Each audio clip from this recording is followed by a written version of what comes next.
Modelo y simulación de un sistema automatizado para un cultivo de sandías. Ese es el software que nos permite hacer la simulación y está dividido en 3 paneles. El primer panel, los componentes, que son el ventilador, la puerta, el sistema de riego y el bombillo. Estos son componentes físicos. Y en este panel tenemos las variables dependientes, que son la luminosidad, humedad y dióxido de carbono, y unas variables independientes que son la temperatura y la presión. En este panel, que son los mensajes del simulador, podemos ver los estados de cada una de las variables. Iniciemos la simulación.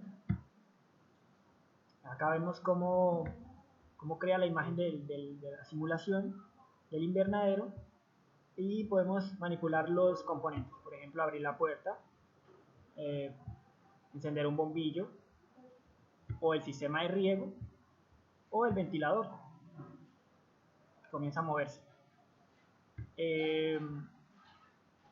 Esto en el modo manual. Podemos variar la temperatura y las variables dependientes pues se van calculando dependiendo de la temperatura. Por ejemplo, la humedad, que a cierta temperatura hay una humedad determinada, y el dióxido de carbono, que se calcula en base a una temperatura y a una presión dada. Cuando hay niveles críticos en una de las variables, el indicador del simulador nos lo hace saber. Por ejemplo, acá nos dice que los niveles de CO2 están muy bajos y que la presión está muy baja. Si pasamos al modo automático del invernadero, lo que hace es que automáticamente, en base a un comportamiento de una variable, activa o desactiva un componente.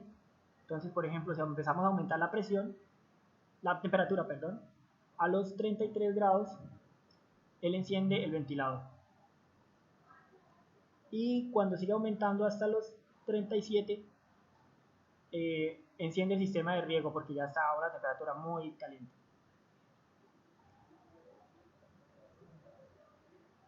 Y cuando baja la temperatura, pues enciende el bombillo. Lo mismo sucede con la presión. Cierra la puerta dependiendo de la cantidad de dióxido de carbono que haya. Cuando detenemos la simulación, el software nos muestra una gráfica del comportamiento de cada una de las variables: la temperatura, la humedad, el dióxido de carbono, la luminosidad y la presión. Además nos muestra el tiempo de simulación y el promedio de cada uno de los valores de cada una de las variables.